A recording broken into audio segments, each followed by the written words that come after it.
जय Hind all students. आज हम कक्षा 4 का विषय हिंदी का पाठ 13 जिसका नाम है दरबार की प्रतिष्ठा। ये पाठ अकबर के दरबार की घटना के बारे में है। तो आइए देखते हैं इस पाठ के अंतर्गत क्या दिया हुआ है। हम इस पाठ को समझते हैं और इसका वीडियो देखेंगे, ठीक है। तो चलिए देखते हैं हमारा पाठ दरबार की प्रतिष्ठा। दरबार मतलब जहाँ पर राजा जो अच्छे बुरे काम होते हैं उनका न्याय करता है, उस जगह को दरबार कहते हैं, है ना। जहाँ पर वो राजा के रूप में बैठता है सिंहासन पर, है ना, और वहाँ पर उसके मंत्री सिपाही सब रहते हैं, सभी साथ में बैठते हैं, है ना। ऐसी जगह को दरबार कहते हैं। तो देखिए जो कहानी है, एक बार की बात है, सम्राट अकबर के दरबार में एक व्यक्ति आया। उसका नाम यति राजा था। वह अनेक भाषाओं का जानकार था। वह संस्कृत और फारसी में धारा प्रभाव बात कर लेता था। अकबर ने उसका बहुत सम्मान किया और उसे बहुमूल्य उपहार भी भेंट दी। यति राजा भाषाओं की जानकारी तो रखता था, परंतु वह अहंकारी था। उसका कहना था कि विश्व का कोई भी आदमी हो, वह उसे उसी भाषा में बात कर सकता है। वह सम्राट के दरबार में दरबारियों को उनकी मातृभाषा में ही प्रश्न का उत्तर दे देता। एक बार की घटना है, अकबर जो सम्राट थे, मुग़ल सम्राट, तो उनके दरबार में एक बार कौन आया, एक व्यक्ति आया जिसका नाम क्या था, यति राजा। वो यति राजा की खास बात यह थी कि वो बहुत सारी भाषाओं को उसे ज्ञान था और वो धारा प्रवाह मतलब कि बिना रुके कंटिन्यू मतलब बहुत अच्छे से बोल लेता था हर भाषा, और उसे बहुत सारी भाषाओं का ज्ञान था। तो उसे इस बात का बहुत घमंड भी था। और उसे जब ये यति राजा जब राजा के दरबार में गया तो उसकी ये खूबी देखकर राजा ने उसे बहुत सारे उपहार भी दिए, बहुमूल्य, है ना, गिफ्ट दिए। और जब राजा से उन्हें उपहार मिला तो वो बहुत ही अपने आप पर अहंकार करने लगे कि देखो मैं इतना अच्छा ज्ञाता हूँ भाषाओं का, मेरे जैसा तो कोई भी नहीं है दूसरा। और उसने फिर क्या किया कि उसने दूसरे जो दरबारी थे वे भी उससे अपनी मातृभाषा मतलब जिसे जो भाषा आती है, किसी को हिंदी आती है, किसी को संस्कृत आती है, किसी को मलयालम आती है, हर भाषा को किसी न किसी को अच्छे से ज्ञान होता है। तो वहाँ के जो दरबारी थे उन्हें भी बहुत सारी अलग अलग दरबारी थे जो वहाँ पे काम करने वाले थे दरबार में, राजा के महल में, तो उन्हें भी कई भाषाओं को ज्ञान था उनमें से। तो वे उसे अपनी भाषा में, मातृभाषा में उत्तर प्रश्न करते और यति राजा उनका जवाब दे देता था। आगे, तमिल के विद्वान यति राजा से तमिल में प्रश्नोत्तर करते, संस्कृत के विद्वान उससे संस्कृत में बातचीत वाद विवाद करते, मतलब जिसे जिस भाषा का ज्ञान था वो उससे यति राजा से उसी भाषा में प्रश्नोत्तर करते और यति राजा उनका बखूबी अच्छे से उत्तर देता। किसी को संस्कृत आती तो वो संस्कृत में प्रश्न करता, किसी को तमिल आती है तो तमिल में प्रश्न करता, लेकिन यति राजा तो उनके सारे प्रश्नों के उत्तर उसी भाषा में अच्छे से दे देता। जैसे कोई तेलुगु में प्रश्न करता तो उसे तेलुगु में उत्तर दे देता, कोई मलयालम, कन्नड़ अथवा अरबी में बात करता तो उसे भी उसी भाषा में उत्तर मिलता। यति राजा वाक्पटुता और भाषा ज्ञान से सभी को चकित कर देता था, है ना। वाक्पटुता मतलब कि बोलने की कला, है ना, चतुराई, कि कब उसे क्या बोलना है और कैसे बोलना है ना, ये उसे बहुत अच्छे से आता था और भाषा का उसे ज्ञान भी बहुत अच्छा था। देखिए ये राजा का दरबार है ना, यहाँ पे चित्र में देखिए।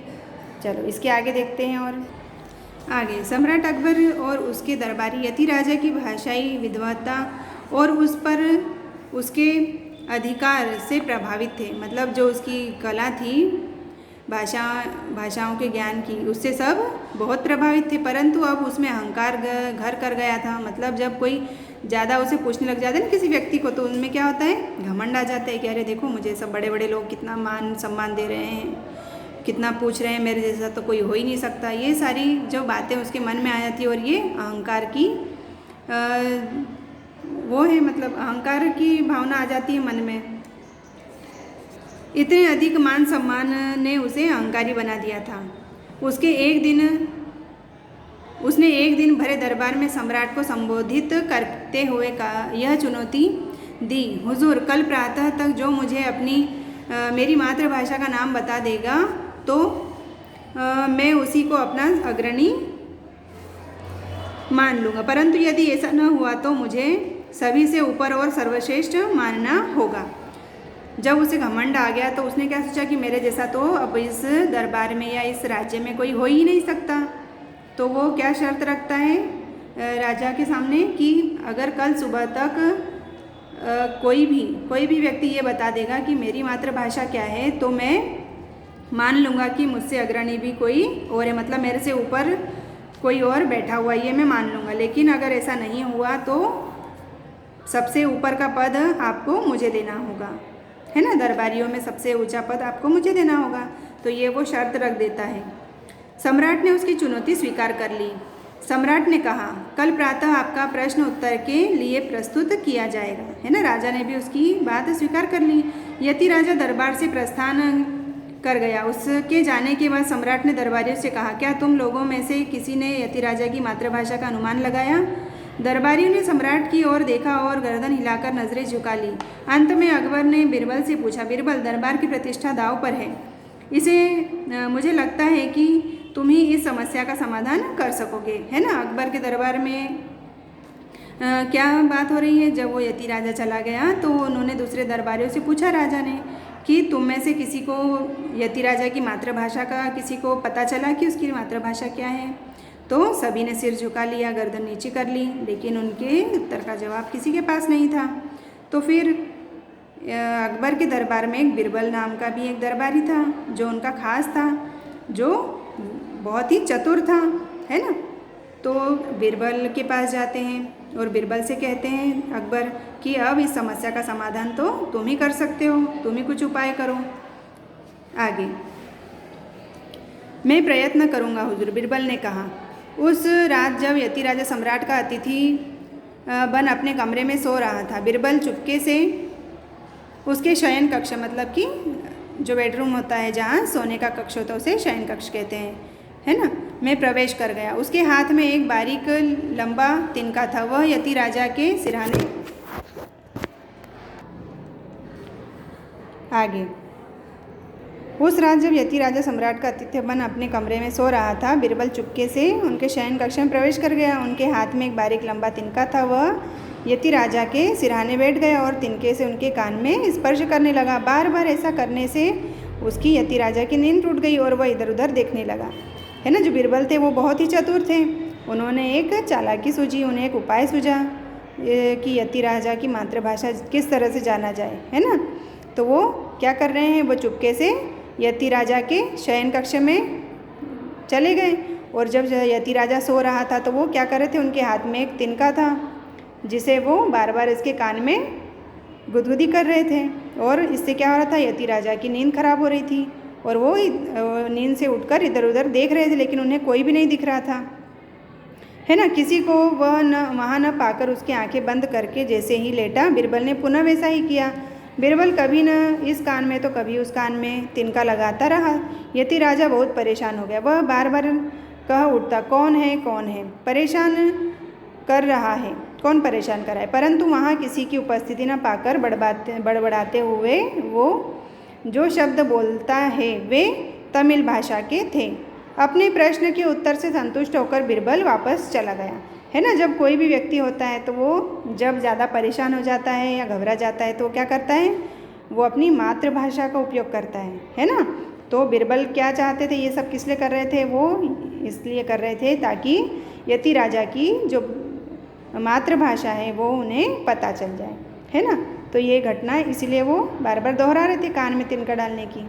चलिए आगे देखते हैं। अगले दिन यति राजा को सम्राट के समक्ष दरबार में बुलाया गया। बीरबल पूर्व की भांति सम्राट के समीप आसन पर बैठ गया, है ना। बीरबल कहाँ बैठते थे, अकबर के पास।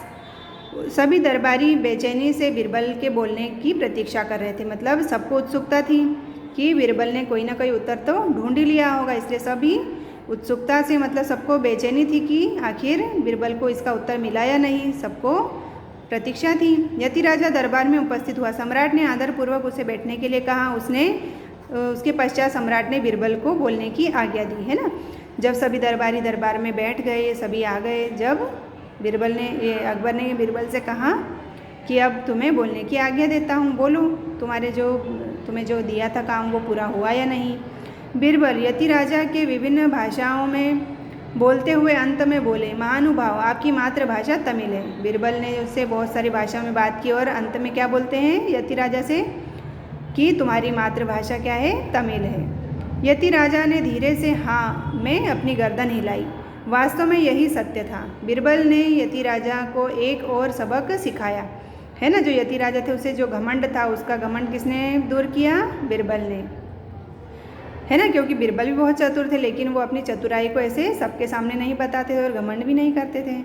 लेकिन यति राजा को घमंड हो गया था, तो उनका घमंड दूर करने के लिए उन्होंने ये खेल खेला। वह यति राजा से अनेक भाषाओं में बोला।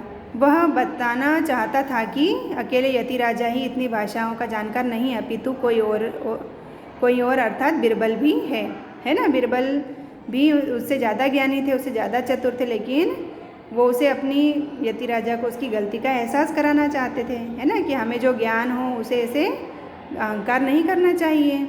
यति राजा ने दरबार के वे सभी उपहार लुटा दिए जो सम्राट ने उसे दिए थे और वो वहाँ से प्रस्थान कर गया।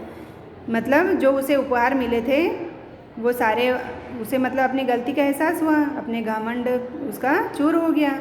तो उसने क्या किया, जो राजा ने जितने भी उपहार दिए थे वो सारे के सारे उपहार वो वापस कर गया और वहाँ से चला गया। प्रस्थान करना मतलब वहाँ से चले जाना।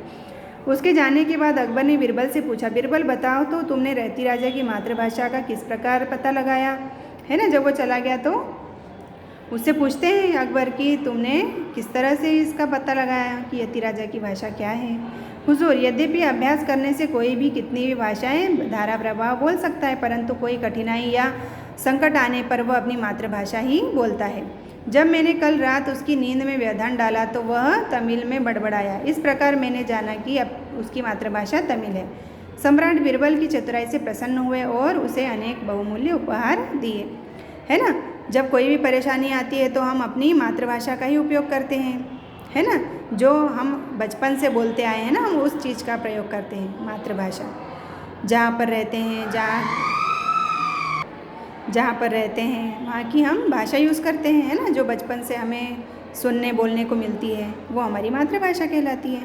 तो यहाँ पर भी जब बीरबल को उसकी मातृभाषा का पता नहीं चल रहा था तो उसने ये सारा खेल खेला, है ना। उसके कान में तिनका डाला, उसे परेशान किया, तो वो नींद में अपनी मातृभाषा में बड़बड़ाया। तो इससे पता चल गया बीरबल को कि उसकी मातृभाषा क्या है ना। और अकबर भी उसकी चतुराई से एक बार फिर से बहुत खुश हो गए और उसे बहुत सारे उपहार दिए। तो ये था हमारी आज की कहानी, है ना।